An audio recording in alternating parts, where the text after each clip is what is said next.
ओम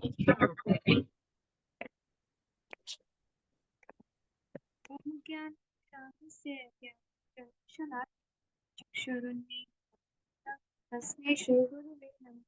श्रीचैतन्यमनोभीष्टं स्थापितं येन भूतले स्वयं रूपः कदा मह्यं ददाति स्वपदान्तिकम्। वन्देऽहं श्रीगुरो श्रीयुतपदकमलं श्रीगुरून् वैष्णवांश्च श्रीरूपं साग्रजातं सहगण रघुनाथान्वितं तं सजीवं सावधूतं सावधूतं परिजनसहितं कृष्णचैतन्यदेवं श्रीराधाकृष्णपादान् सहगण ललिता श्रीविशाखान्विताश्च। हे कृष्ण करुणा सिंधु दीनबंधो जगत्पते गोपेश गोपिकाकांत राधाकांत नमस्तुते। तप्त कांचन गौरांग श्री राधे वृंदावनेश्वरी वृषभानुसुते देवी प्रणमामि हरिप्रिये। वाञ्छाकल्पतरुभ्यश्च कृपावसिन्धुव एव च पतितानां पावनेभ्यो वैष्णवेभ्यो नमो नमः। जय श्री कृष्ण चैतन्य प्रभु नित्यानंद श्री अद्वैत गदाधर शिवासादि गौर भक्त वृंद। हरे कृष्णा कृष्ण कृष्णा हरे हरे हरे राम राम राम राम हरे हरे। नमो विष्णुपदाय कृष्ण पृष्ठाय भूतले श्रीमते भक्ति वेदांत स्वामी निति नामिने। नमस्ते सरस्वते देवी गौर प्रचारिणे निर्विशेष शून्यवादी पाश्चात्य देश तारिणे। हरे कृष्णा।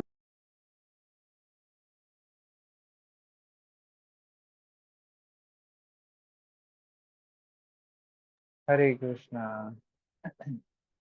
तो पिछले 2 वीक्स में हमने चर्चा की है एक ऐसी चीज की जो भगवान श्री कृष्ण को बिल्कुल भी पसंद नहीं है किसी के भी अंदर, दैट इज अहंकार, ईगो। ईगो भी हमने पढ़ा था कि 2 टाइप की होती है, एक ट्रू ईगो एंड एक फॉल्स ईगो। और ईगो के बारे में एक हमने स्लोगन भी पढ़ा था, एक कोट भी पढ़ा था, इनो और ईगो को कंपेयर करते हुए। इनो क्या क्या ऐड आता है, काम शुरू सिर्फ 6 सेकंड में। और ईगो भी सेम है, इसका काम भी 6 सेकंड में शुरू हो जाता है, बट शुरू होते ही वो काम को खत्म भी कर देती है ना, बहुत नुकसान हमें पहुंचा देती है ना। तो ईगो जो है बहुत ही खतरनाक है। भगवान को बिल्कुल भी पसंद नहीं है अहंकार का फोड़ा किसी के ऊपर भी। हाँ, तो आप खुद से सोचिए, एक मदर है अगर अपने बच्चे को वो कितना प्यार करती है, निस्वार्थ प्रेम जो हम कह सकते हैं भौतिक जगत का जो है, वो एक माँ का अपने बच्चे के प्रति है। तो जो फोड़ा होता है, मान लीजिए बच्चे को कोई फोड़ा हो जाता है, तो वो क्या करते हैं कि वो कैसे बहला फुसला के डॉक्टर के पास लेके जाते हैं कि यहाँ पे तो चीरा लगाना ही पड़ेगा, इसके अंदर जो भी म्यूकस चित्रा है, जो भी इसके अंदर मवाद बन गई है, उसको निकालना जरूरी है ना। तो डॉक्टर के पास जाना जरूरी है। वो कैसे भी करके डॉक्टर के पास लेके जाते हैं, और जो बच्चे को पेन हो रहा होता है वो पेन माँ को फील हो रहा होता है, बट स्टिल वो ऑपरेशन या माइनर सर्जरी जो है वो जरूरी रहती है ताकि बच्चे को और नुकसान ना करे, है ना। तो वो माँ क्या क्यों करवाती है ऐसा, ताकि बच्चा सुधर के निखर के आए। इसी तरीके से भगवान जो हमारे अंदर अहंकार का थोड़ा देखते हैं, अहंकार जो फॉल्स ईगो देखते हैं, उसको चकनाचूर क्यों करते हैं भगवान, ताकि हम शुद्ध हो सकें, है ना। तो इसीलिए ये अहंकार का फोड़ा हमारे अंदर नहीं रहना चाहिए। और हमने ये भी चर्चा की थी कि अहंकार को कैसे दूर किया जा सकता है। हमने चर्चा की थी कि सेवा करके हम अ, इसको दूर कर सकते हैं। और दूसरा, एसोसिएशन में रह करके, भक्तों के बीच में रह करके भक्तियां करते हैं, हमारी फ्री विल को बार बार कुरेदते रहते हैं, पूछते रहते हैं कि कहाँ थे लास्ट वीक, आप आए नहीं टेम्पल, क्या आपकी साधना कैसी चल रही है, आपकी रीडिंग कैसी चल रही है, हियरिंग कैसी चल रही है। ऐसे करके वो मोटिवेट भी करते रहते हैं और एक चेक भी हमारे ऊपर रखते हैं। हम अकाउंटेबल बनते हैं जब हम एसोसिएशन में रहते हैं। हाँ, जवाब दे हो जाते हैं कि हाँ, हमें कोई वॉच कर रहा है। तो ये सब अहंकार को हमने सॉल्व करने के लिए देखा था। और बहुत सारे हमने ऐसे लीलाएं भी चर्चा की कि जिसमें भगवान ने अहंकार को बिल्कुल खत्म किया था। और जो फॉल्स ईगो है वो ये है कि कर्तारम अहम इति मन्यते, तो इसके श्लोक भी आया था कि जो भी करने वाला हूँ वो मैं हूँ। ये जो मैं की भावना आ जाती है, दिस इज अहंकार, right, this is false ego, मिथ्या अहंकार। और एक होता है सत्य अहंकार या ट्रू ईगो। ट्रू ईगो क्या है, ये मान लेना कि सब कुछ भगवान के नेतृत्व में ही चलता है। ईश्वर परमा कृष्ण सच्चिद आनंद विग्रह अनादिर आदिर गोविंद सर्व कारण कारणम, सब कारणों के कारण जो है वो भगवान है। अगर कोई ये मान लेता है दैट इज ट्रू ईगो, तो हमें करना क्या होता है, वो फॉल्स ईगो छोड़ करके हमें ट्रू ईगो की तरफ बढ़ना होता है। स्वामित्व की भावना हमारे अंदर रहती है, वो भगवान की तरफ हमें मोड़ना होता है इसमें। राइट, भोक्तारम यज्ञतः शाम सर्वलोक महेश्वर, जो भी भोक्ता है भगवान है वो, हम नहीं है किसी चीज के भोक्ता। तो सर्वलोक महेश्वरम, भगवान है सभी लोगों के महेश्वर है। राइट, और इस चीज की तरफ हमें बढ़ना है, तो हम ट्रू ईगो की तरफ बढ़ पाएंगे। तो ये चर्चा हमने लास्ट 2 वीक्स में की है। आज हम इसमें जो चर्चा करेंगे, नाम अमृत और फिर प्रचार ही सार है। ठीक है, तो वन बाय वन इसको पढ़ सकते हैं। नंदराव प्रभु जी कुछ बोलना चाह रहे हैं आप?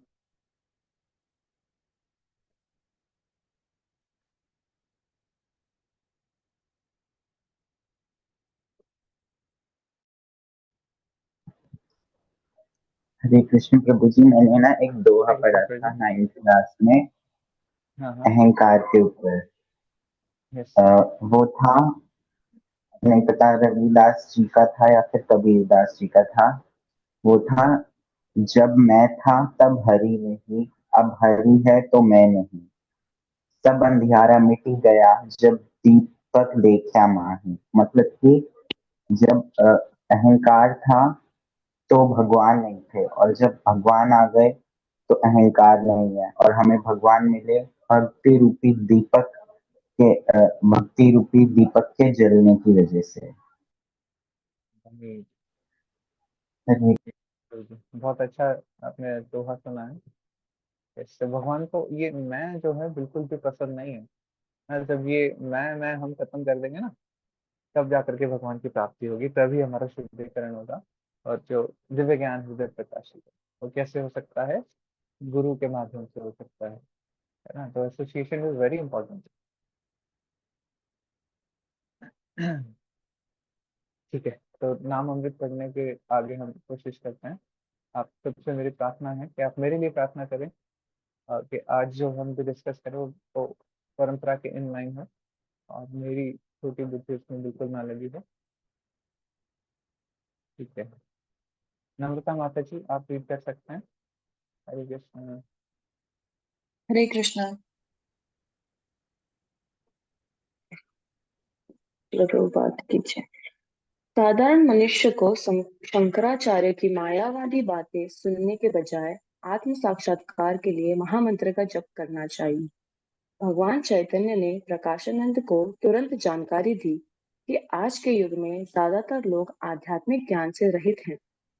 जब ऐसे लोग शंकराचार्य के मायावाद सिद्धांतों के प्रभाव में आते हैं, तो गु- अति गुहा वेदांत सूत्र के शुरू होने के पहले ही उनके प्राकृतिक स्वभाव सर्वोच्च कृष्ण की आज्ञा का पालन करने में अवरोध आ जाता है। सभी सभी चीजों के स्रोत भगवान श्री कृष्ण को सभी के द्वारा आदर दिया जाना चाहिए। लेकिन अगर वो शंकराचार्य की मायावादी बातें सुनते हैं, तो उनके इस प्राकृतिक स्वभाव पर आघात होता है। इसलिए भगवान चैतन्य ने यह सुझाव दिया कि अच्छा होगा कि व्यक्ति शंकराचार्य के सरिका सराभ्यस्य को न पढ़े, क्योंकि यह उन जनसाधारण के लिए उपयुक्त नहीं है। इसके अलावा साधारण मनुष्य को उसके घुमावदार शब्द समझने की बुद्धि भी नहीं, इसलिए उसके लिए यह ज्यादा अच्छा सुझाव है कि वह महामंत्र हरे कृष्ण कृष्ण कृष्ण हरे हरे, हरे राम राम राम हरे हरे का जप करे।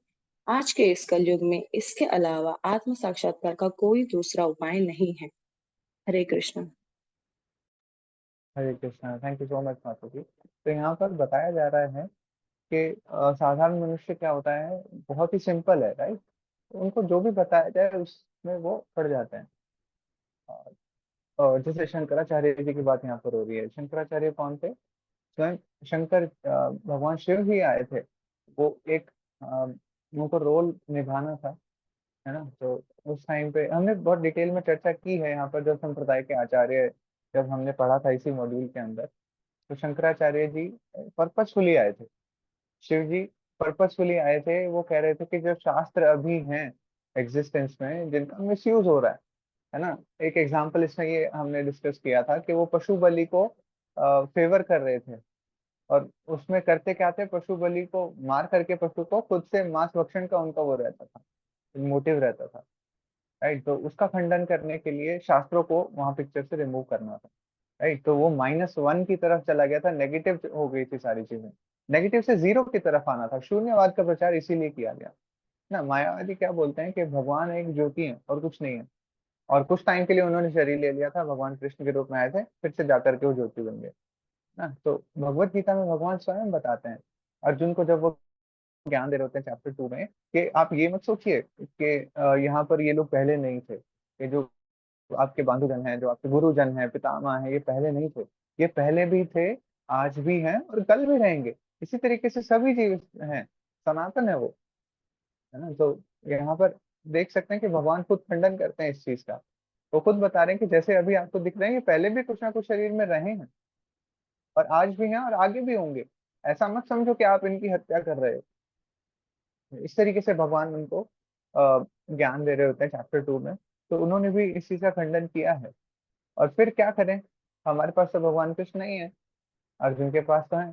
बट अर्जुन एक सिर्फ उसकी बात ये है, जैसे एक न्यूज एंकर होता है या किसी शो को होस्ट करने वाला एंकर होता है, उसी की बात ही है वो, ताकि जन साधारण को वो बात पहुंच सके। जो चीफ गेस्ट आया है उसकी बात जन साधारण तक पहुंचानी जरूरी होती है। एंकर एक माध्यम बनता है ताकि जन साधारण रिलेट कर पाए। एंकर को खुद वो चीज नहीं चाहिए होती है, वो जन साधारण के लिए करता है। वो एंकर का रोल प्ले करते हैं अर्जुन, है ना। तो भगवान जो भी बात समझाना चाह रहे हैं अर्जुन के माध्यम से, हम सबको समझाना चाह रहे हैं, है ना। अर्जुन जो है वो मुक्त है, उनको इन सब चीजों की, इन ज्ञान की जरूरत नहीं है। वो सिर्फ इसीलिए लीला हुई थी ताकि हम तक वो ज्ञान पहुंच सके, इसलिए वो किया गया था, राइट। तो ये चीज हमें मान लेनी चाहिए। बट देखो अब आ चुका है कलयुग, कलयुग में बहुत सारी भ्रांतियां भी हैं, बहुत हमें इजी वे आउट दिखाई देता है। तो उसी इजी करने के लिए यहाँ पर हरि नाम आए हैं, है ना। हरि नाम प्रभु स्वयं आए हैं, भगवान स्वयं आए हैं, और वो हरि नाम के रूप में आए हैं। जब उन्हें लकड़ी के रूप में आना होता है भगवान को, तो वो जगन्नाथ स्वामी का रूप धारण करते हैं। जब उन्हें धातु के रूप में आना होता है, तो वो श्रीमती राधा रानी और भगवान कृष्ण के विग्रह के रूप में आते हैं, या श्री श्री गौर निताई के विग्रह के रूप में, है ना। जब पुस्तक के रूप में आना होता है, श्रीमद् भगवत गीता और भागवतम, चैतन्य चरितमृत, इनके रूप में आते हैं। और भगवान को जब शब्द के रूप में आना होता है, वो आते हैं हरि नाम के रूप में। हरे कृष्णा कृष्ण कृष्णा हरे हरे, हरे राम राम हरे हरे। देखिए हम लोग सिंपल हैं, और सिंपल चीजें हमें समझ में आती है। तो भगवान चैतन्य महाप्रभु हमें क्या कह रहे हैं, आप सिंपल रहिए, इस हरे कृष्ण महामंत्र का जप कीजिए, अपने आप आपका शुद्धिकरण होगा। और इतना प्रभावशाली है मंत्र, है ना। और केवल अष्टकम में आता भी है, हरि सदा वसे तत्र यत्र भागवता जना गायन्ति भक्ति भावेना हरे नामेव केवलम। तो सिंपल संस्कृत है यहाँ पर, हरि यानी कि भगवान हरि, अ, जो कि हमारे दुखों को हर सकते हैं, हमारे सभी अमंगल को हर सकते हैं। वो हरि कहाँ रहते हैं, सदा सदा के लिए, जहां पर भागवत जन, जहां पर उनके भक्त जन मिल करके क्या करते हैं, हरे नाम एवं केवलम, केवल और केवल हरि नाम का जप करते हैं, कीर्तन करते हैं, वहां पर भगवान हरि रहते हैं, है ना। भगवान हरि क्या कहते हैं कि वो इधर उधर कहीं नहीं रहते। ना हम वसामि वैकुंठे योगी ना हृदय अनर्चा मद भक्ता यत्र गायंती तद्धाम परमम मम तत्र तिष्ठामि नारदा, आई एम सॉरी। तो नारद मुनि को भगवान बता रहे हैं कि कहाँ पर रहते हैं वो। तो वो पहले बताते हैं कि मैं वैकुंठ में नहीं रहता हूँ, और योगियों के हृदय में भी नहीं रहता हूँ। अच्छा, फिर कहाँ रहते हैं भगवान। भगवान कहते हैं कि जहाँ पर मेरे भक्त गायन करते रहते हैं, भक्त हरि नाम का गायन करते रहते हैं, भगवान का चिंतन करते रहते हैं, वहां पर भगवान रहते हैं, है ना। तो हमें हमेशा ध्यान रखना चाहिए कि हम जब हरि कृष्ण महामंत्र का जप कर रहे हैं, कीर्तन कर रहे हैं, तो भगवान स्वयं वहां पर हैं। बताया जाता है श्रीमती राधा रानी और भगवान कृष्ण वहां आकर के नृत्य करते हैं। हम अगर हरि नाम ले रहे होते हैं तो बताया जाता है अगर हम शुद्ध नाम के स्टेज पर पहुंच गए हैं तो भगवान श्री कृष्ण और राधा रानी दोनों वहां पर नृत्य करते हैं कि हाँ। अ, देखिए भगवान बहुत करुणामयी है, बट बताया जाता है कि हरि नाम उनसे भी ज्यादा करुणामयी है। ऐसा क्यों है? चैतन्य शिक्षाष्टकम में भी इसकी पुष्टि की गई है। सत्रार्पिता नियमिता स्मरणे न कालः। इसमें कोई नियम नहीं है कि आपको हरिनाम कैसे लेना है। किसी नियम की जरूरत नहीं है इसमें, आप किसी भी समय ले सकते हैं, है ना। कहीं भी आते जाते हुए कहीं भी ले सकते हैं, कोई नियम इत्यादि इसमें नहीं है। बट होता क्या है कि हम हमारी ये हालत होती है कि हमारे नाम को स्वीकार नहीं कर पाते हैं। कि हमारा हृदय इतना कलुषित होता है, हमारे अंदर अहंकार का फोड़ा है, इतने पाप है हमारे अंदर कि हम हरि नाम की महिमा को नहीं समझ पाते हैं। जो चीज मीठी है वो जॉन्डिस वाले पर्सन को कभी भी मीठी नहीं लगेगी। मीठी लगेगी जब वो ठीक हो जाएगा, बट अभी के लिए वो कड़वी लग रही है। और वो कड़वी चीज जो लग रही है वो ही उसी से सुधार हो सकता है, बीमारी वहीं से दूर होगी। तो इस चीज का हमें सेवन करते रहना चाहिए। बेशक हरिनाम हमें कड़वा लगता है, नहीं होता है हमारा मन हरिनाम करने का, फिर भी हमें करना चाहिए। श्रील प्रभुपाद भी कहा करते थे कि इस्कॉन कौन ज्वाइन करता है इस चीज से अमेज मत होना। यहाँ पर बहुत लोग आएंगे, बी अमेज्ड हु स्टेज, है ना। तो हमें अमेज तब होना है जब कोई यहाँ पर रुकेगा, लंबे समय तक रुकेगा, तब हमें इसका में लोग रुके हैं। तो ये हमें हरिनाम को छोड़ना नहीं चाहिए, हमें हरिनाम करते रहना चाहिए।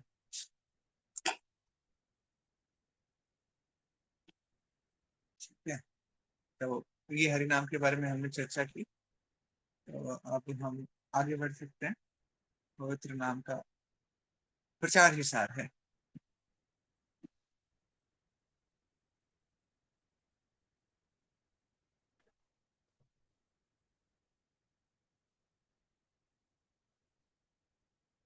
साधना माता जी, आप रीड कर सकते हैं।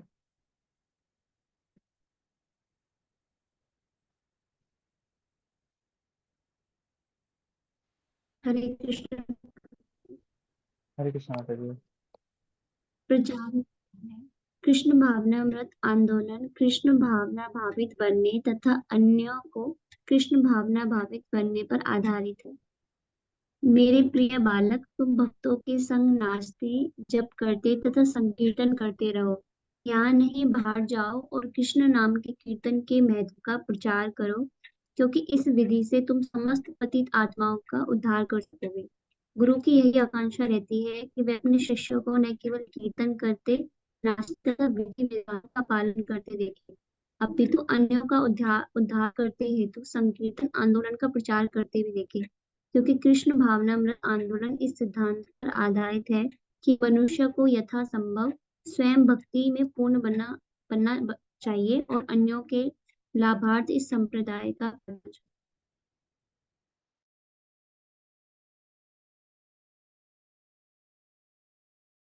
Thank you so much, thank you so much माता जी। हरे कृष्णा।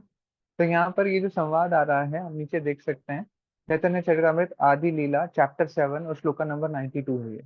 एक्चुअली हुआ क्या था, बनारस में चैतन्य महाप्रभु चले गए थे और वहां पर जाकर के हरि नाम को इतना मधुर तरीके से गा रहे हैं, नाच रहे हैं और उसका प्रचार प्रसार कर रहे हैं, औरों को भी हरि नाम दे रहे हैं, बांट रहे हैं, है ना। तो वहां पर बहुत सारे मायावादी हैं, बहुत सारे शंकराचार्य जी के फॉलोअर्स हैं।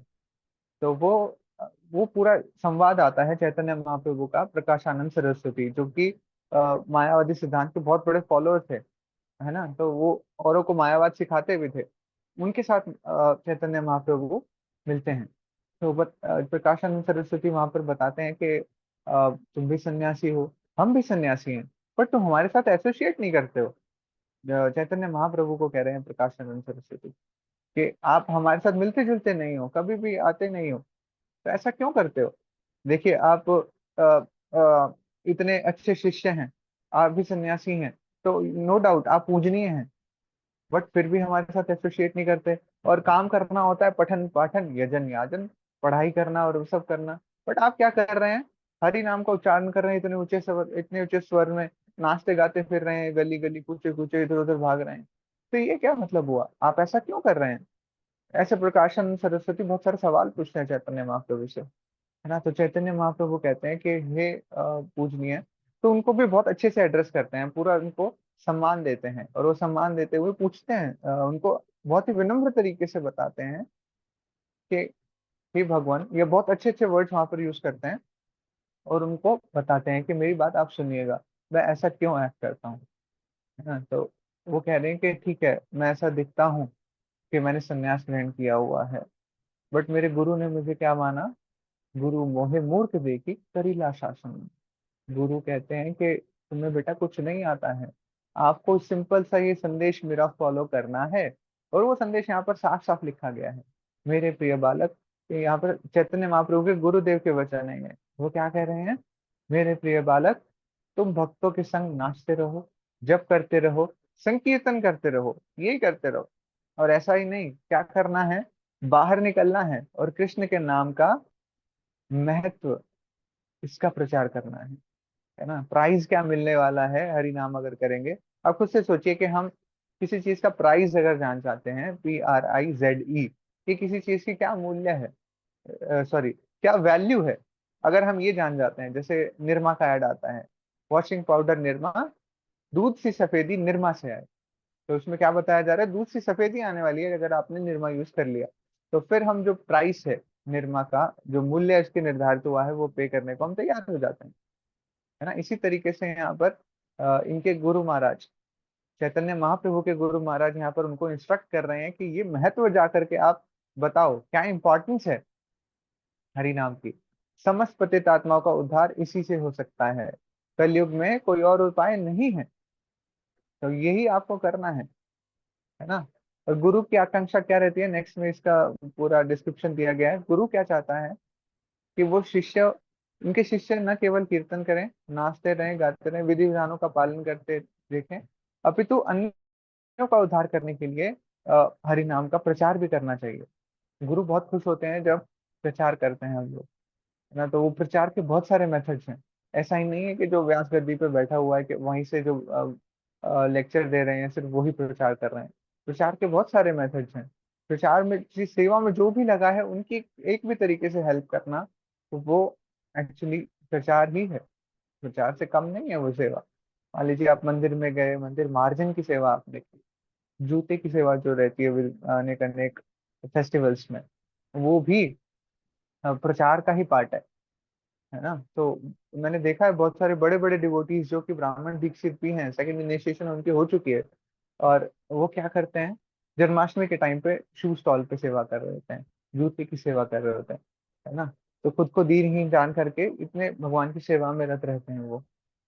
तो ये चीज है ना। तो गुरु यही चाहता है अपने शिष्यों को कि अपने आप को ही अपने साथ ही ना रहो, चार नियमों का पालन उस समय ही ना करें। करना क्या होता है, अ, और इस चीज का प्रचार प्रसार भी करना होता है। नो डाउट कि आपको जैसा कि एयरप्लेन के अंदर बताया जाता है कि अपनी कुर्सी की पेटी पहले बांधें, और जो ऑक्सीजन मास्क गिरने वाला है किसी आपत्ति वाली स्थिति में, तो ऑक्सीजन मास्क पहले अपना लगाएं, फिर और किसी की मदद करनी है। तो यहाँ पर वही चीज बताई जा रही है कि शिष्यों को ऐसा नहीं चाहते कि उन्हीं को इंस्ट्रक्ट किया जाता है कि आप ये हरि नाम कीजिएगा, आप ऐसे कीर्तन कीजिएगा, और ये विधि विधान चार नियमों का पालन ये आप कीजिएगा। ऐसा भी कहते हैं कि आप तो करो ही करो, बट दूसरों तक भी ये चीज लेकर के जाओ, है ना। तो बताया जाता है कि गौड़ीय मध्व संप्रदाय, ब्रह्म गौड़ीय मध्व संप्रदाय, ये प्रचार का आंदोलन है। भगवान कृष्ण बहुत ज्यादा खुश होते हैं जब हम प्रचार कर रहे होते हैं, किसी और को हरि नाम से जोड़ रहे होते हैं, भगवान के नामों का कीर्तन सुना रहे होते हैं।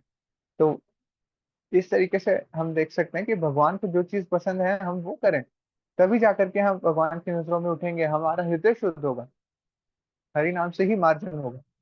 चेतो दर्पण मार्जनम भव महादावाग्नि निर्वापन, है ना। चेतो दर्पण मार्जनम, जो चित्त रूपी दर्पण का मार्जन करने वाला है, वो हरि नाम है। महादावाग्नि, है ना। क्या हो रखा है कि महादावाग्नि लगी हुई है, जंगल में जैसे आग लगती है, वो भी महा वाली फॉर्म में है। और सुबह सुबह हम गाते हैं ना, अ, जो हम सुबह सुबह गुरुवाष्टकम गाते हैं, उसमें भी ये आता है, स्टार्टिंग ही ऐसे है, संसार दावा नलनी लोका प्राणाय कारुण्य घना घना संसार दावानल लीड लोका के, पूरे लोक में, पूरे संसार में क्या लगी हुई है? दावानल लगी हुई है। बचाओ बचाओ, आग लग गई, आग लग गई। और वो कैसे बच सकती है? त्राणाय कारुण्य घना घनत्वम, करुणा की बारिश से जब बारिश आ जाएगी तब। दावानल क्या है? जंगल की आग है। जंगल की आग को ऐसे बुझाया नहीं जा सकता है कि फायर ब्रिगेड पहुंच गई, उसकी गाड़ी ने पूरा पानी डाला और आग बुझ गई। बट जब बादल आएंगे, वो वर्षा करेंगे, तब जाकर ये दावानल शांत होगा। इसी तरीके से यहाँ पर गुरु का आता है कि गुरु की महिमा है, वो जो बारिश करेंगे ना, तब जाकर के हमारे अंदर की जो अग्नि है ये शांत होगी, जो कलयुग का प्रभाव है ये कम होगा, है ना। तो तब जाकर के हम भगवान के निकट जा पाएंगे। हमारे अंदर जो अग्नि लगी हुई है, जो भी हमारे अंदर अनर्थ है, वो खत्म होंगे, है ना। तो और ये जो हमारे अंदर खत्म होंगे, तो धीरे धीरे हमें क्या करना है? औरों तक भी इस चीज को पहुंचाना है। प्रहलाद महाराज क्या कहते हैं कि प्रहलाद महाराज नरसिंह भगवान को ये कहते हैं कि मेरी अपने लिए कोई भी इच्छा नहीं है। मेरी इच्छा क्या है? यहाँ पर जो लोग फंसे हुए हैं, भव सागर में जो लोग फंसे हुए हैं, इनको किसी तरीके से मुक्त कर दिया जाए। और जब ये लोग मुक्त हो जाएंगे, तब जाकर के मैं अपनी मुक्ति चाहता हूँ, तब मैं आपके पास आना चाहता हूँ। ऐसा प्रहलाद महाराज बताते हैं। तो ये करुणा का भाव हमें अपने अंदर रखना चाहिए। तो चैतन्य महाप्रभु का ये प्रचार का आंदोलन है कि हमें हमें भी दूसरों को देना चाहिए। बट एक तरीका है, जब नए भक्तों को जोड़ते हैं तो उनको फिलॉसफी ज्यादा नहीं देनी चाहिए। अगर हम उनको डे वन पे फिलॉसफी बताने लगे तो वो भाग जाएंगे कि ये क्या बातें बता रहे हैं। उनको धीरे धीरे कनेक्ट करना होता है, किसी तरीके से सेवा से जोड़ना होता है, या किसी तरीके से ऐसा करना होता है कि वो थोड़ा थोड़ा भक्ति में डेली कुछ ना कुछ करें। लाइक उनको हम माला अगर दे रहे हैं, तो हम बोलें कि आप डेली एक या दो माला भगवान के लिए, एक श्रीमती राधा रानी के लिए, एक भगवान श्री कृष्ण के लिए, दो माला आप जरूर करें। और जो आप 15 मिनट भगवान को दे पाए, है ना। तो डेली 1440 मिनट होते हैं। उन 1440 मिनट्स में से आप 14 मिनट्स भगवान को दें, 15 मिनट्स भगवान को दें। That is 1% of our time, है ना। तो ऐसे करके हम नए भक्तों को जोड़ सकते हैं। उनको बोल सकते हैं कि आप एक या दो माला प्लीज कीजिएगा। कोई फेस्टिवल होता है, आप टेम्पल में आइएगा। ऐसा नहीं करना है कि उनको बहुत ज्यादा फिलॉसफी देने लगे कि आप ये शरीर नहीं हो, आप आत्मा हो। ये भी चीज गलत हो जाएगी, है ना। तो वो इतनी जल्दी फिलॉसफी सब लोग एब्जॉर्ब नहीं कर पाते हैं। जब उनका हृदय पवित्र होगा, थोड़ा थोड़ा वो माला कर रहे होंगे या किसी ना किसी चीज से जुड़े रहेंगे भक्ति के मार्ग में, तब जाकर के थोड़ा थोड़ा हृदय शुद्धि की प्रक्रिया में फिर आगे जाके फिलॉसफी की डोज उन्हें देनी चाहिए। ऐसा नहीं करना चाहिए कि डे वन पे आए और पूरी फिलॉसफी उनके सामने बता दे। वो बिल्कुल ऊपर से चली जाती है ना। तो धीरे धीरे करके हमें कनेक्ट करना चाहिए उनको। तो कोशिश करनी चाहिए कि हम जैसे हमारे आश्रय लीडर हैं, जैसे समल कृष्ण प्रभु जी, उनसे हम जोड़ पाए। उनकी कथा कीर्तन इत्यादि जो भी फेस्टिवल्स होते हैं, मंदिर के जो फेस्टिवल्स होते हैं, लोकल टेम्पल्स में हम जहाँ से भी कनेक्टेड हैं, वहां पर हम उनको कनेक्ट कर पाए। हमारे जो फैसिलिटेटर हैं, हमारे जो मेंटोर हैं, उनसे हम कनेक्ट कर पाए, है ना। तो हम जैसे पवित्र हो रहे हैं, हम अपने आश्रय लीडर के अंदर है, तो वो जो पवित्रता की भावना है, वो पवित्र करने की जो भाव है, हम औरों के लिए भी वो फैसिलिटेट कर पाए। ऐसा माध्यम हमें बनना चाहिए। तो इस तरीके से हम हरे कृष्ण महामंत्र, हरे कृष्ण संकीर्तन आंदोलन को इस तरीके से प्रचार हम कर सकते हैं ना। तो और हरे कृष्ण भावनामृत आंदोलन प्रचार का ही आंदोलन है, इसी भाव पर ये आधारित है। तो करना क्या चाहिए? स्वयं को पूर्ण बनाना चाहिए। भक्ति में पहले हमको पूर्ण बनना है, हमें सारी चीजें फॉलो करनी है। उसके बाद हमें क्या करना है? दूसरों का भी फायदा हो सके, इस तरीके से हमें प्रचार भी करना चाहिए, है ना। तो अपने तक ये जो शुद्धिकरण की प्रक्रिया है, जो भगवान से कनेक्ट करने की प्रक्रिया है, जो भक्ति योग की प्रक्रिया है, भगवान से जुड़ने की योग की जो प्रक्रिया है, ये हम तक ही नहीं रखनी चाहिए। हमें करना चाहिए कि और भक्त जो इस भव सागर में पड़े हुए हैं, उनको भी भगवान से कनेक्ट किया जा सके, ऐसा प्रयास हमें करना चाहिए। Yes. हरे कृष्णा। जगत गुरु श्रील प्रभुपाद की जय। चैतन्य महाप्रभु की जय। तो आप ये चैप्टर पढ़ सकते हैं, आदि लीला 7.9, 7 चैप्टर आदि लीला। तो इसके मैं टेक्स्ट देख रहा था, आज वेदावेस की वेबसाइट है, तो उस पर सारे टेक्स्ट में देख रहा था। बहुत ही सुंदर संवाद है वो, चैतन्य महाप्रभु और प्रकाशानंद सरस्वती का। उसमें बताया जाता है कि सारे अमंगल हमारे हर लेता है हरि नाम है ना। तो जैसे भगवान भगवत गीता में 18.66 में बताते हैं सर्वधर्मान् परित्यज्य मामेकं शरणं व्रज, अहं त्वां सर्व पापेभ्यो मोक्षयिष्यामि मा शुचः। तो भगवान अर्जुन को क्या कहते हैं, जितने भी कैटव धर्म का पालन हो रहा है वो सारे धर्म आप भूल जाओ, क्या करो, अ, मेरी शरण में आ जाओ, और फिर उससे होगा क्या, मैं आपके सारे पापों को हर लूंगा, जितने भी अमंगल हैं, है ना, तो वो सारे अमंगल मैं हर लूंगा। तो हरि क्या कर सकते हैं, हरि शब्द नाना अर्थ दुई मुख्यतम, हरि शब्द के अन्य अर्थ हैं, अन्य मतलब नाना, नाना मीन्स बहुत सारे, अनेक अर्थ हैं हरि शब्द के। जैसे कि जयदेव गोस्वामी ने क्या लिखा है हमारा दशावतार स्तोत्र, जिसमें नरसिंह आरती का पार्ट भी, सेकंड पार्ट जो लिया गया है, उसमें उसमें आता है, केशव धृता नर हरि रूपा जय जगदीश हरे, जय जगदीश हरे, जय जगदीश हरे। केशव धृता नर हरि रूप, तो केशव ने क्या किया है, भगवान केशव ने क्या किया है, नर हरि का रूप धरा है। नर हरि, नरसिंह देव भगवान की यहाँ पर बात हो रही है। तो हरि का एक अर्थ यहाँ पर शेर भी है, सिंह भी है ना, तो उसका रूप रखा हुआ है। तो नाना अर्थ हैं हरि शब्द के, पर दो दो ही मुख्य हैं। वो दो मुख्य कौन से हैं, सर्व अमंगल हरे, जितने भी अमंगल हमारे हैं उनका हरण कर लेते हैं भगवान, और प्रेम दिए हरे मन, मन को भी हर लेंगे वो, पर क्या करेंगे, प्रेम देंगे, पहले भगवान के प्रति प्रेम देंगे, फिर मन को भी हर लेंगे। राइट, तो सारे अमंगल को हर सकता है। एक डाकू है बहुत फेमस, रत्नाकर नाम है उनका, और वो क्या करते थे, जंगल में जो भी आता था बहुत लूटपाट करते थे, मार देते थे लोगों को, और उनका सारा धन लूट लेते थे, और फिर अपने परिवार का भरण पोषण करते थे। तो ऐसा करते करते एक दिन ऐसा हुआ, नारद मुनि वहां पर आ गए, है ना, नारद मुनि हर जगह जा सकते हैं, उनको वरदान प्राप्त है, उनके पास ऐसी सिद्धि है कि वो हर लोक में जा सकते हैं। और नारद मुनि को वो रत्नाकर डाकू मिलते हैं। फिर क्या होता है, नारद मुनि उनको बोलते हैं कि आप ऐसा क्यों कर रहे हैं, कह रहे मैं अपने परिवार का पालन पोषण करने के लिए कर रहा हूँ। तो नारद मुनि उनको सिंपल सा क्वेश्चन पूछते हैं कि रत्नाकर डाकू, आप एक काम कीजिए, अपने घर पर जाकर पूछिए, क्या वो इस चीज की जिम्मेवारी लेंगे कि जैसा धन वो यूज कर रहे हैं, कि कुछ उसका जो रिजल्ट आने वाला है क्या अपने ऊपर लेंगे, क्या वो कर्मा इस अपना अपने ऊपर एक्सेप्ट करेंगे। तो रत्नाकर डाकू बोलते हैं ठीक है मैं जाऊंगा। और वो अपने परिवार से जाकर के सभी से पूछते हैं, अपनी पत्नी से पूछते हैं, अपने बच्चों से पूछते हैं, कि जो ये धन मैं कमा करके ला रहा हूँ, ऐसे मारपीट करके, लोगों को मार करके, लूटपाट करके, क्या इसमें जो भी रिजल्ट आने वाला है, इसका जो कर्म आने वाला है, क्या आप उसका थोड़ा बहुत कुछ श्रेय अपने ऊपर लेंगे। कह रहे नहीं, वो तो आप कमा करके ला रहे हैं, हम थोड़ी उसका कुछ इसमें भागीदार है, ये तो आप कमा कर ला रहे हैं, आप देखेंगे इसको, हमारा कुछ नहीं है इसमें, आप कमा कर ला रहे हैं, आप भरण पोषण कर रहे हैं, आप जाने और आपका काम जाने। ऐसे करके वो रत्नाकर डाकू को बोलते हैं, और कहीं से भी को पॉजिटिव रिस्पॉन्स नहीं मिलता है, कुछ भी वो अपने ऊपर लेने को तैयार ही नहीं।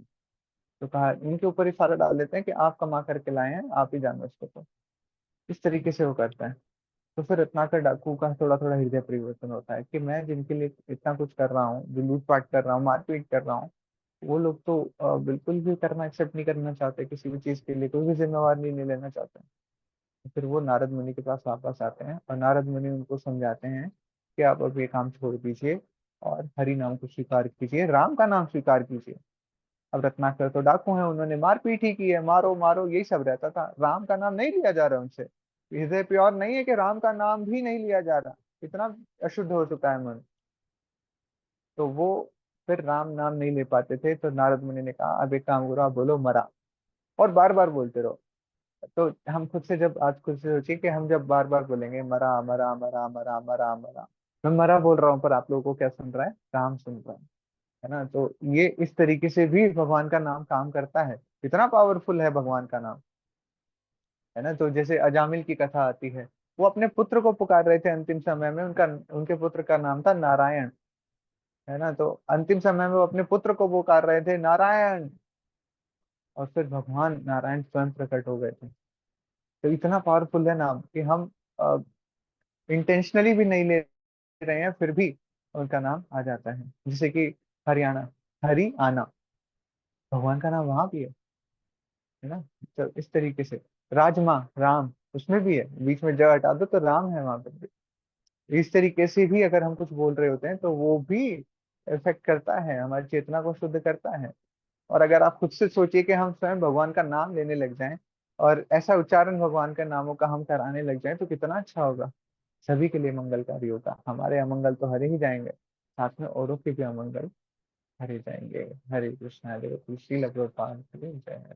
आइए हम सब मिलकर सभी वैष्णव के चरण कमलों की वंदना करते हैं, जो कल्पतरु के समान हमारी समस्त इच्छाओं को पूर्ण करने में समर्थ हैं, पतित आत्माओं के प्रति दयालु हैं और करुणा के सागर हैं। वंशा कल्पतरुभ्यश्च कृपा सिंधुभ्य एव च पतितानां पावनेभ्यो वैष्णवेभ्यो नमो नमः। अनंत कोटि वैष्णव वृंद की जय। जगत गुरु श्री प्रभुपाद की जय। हरे कृष्ण।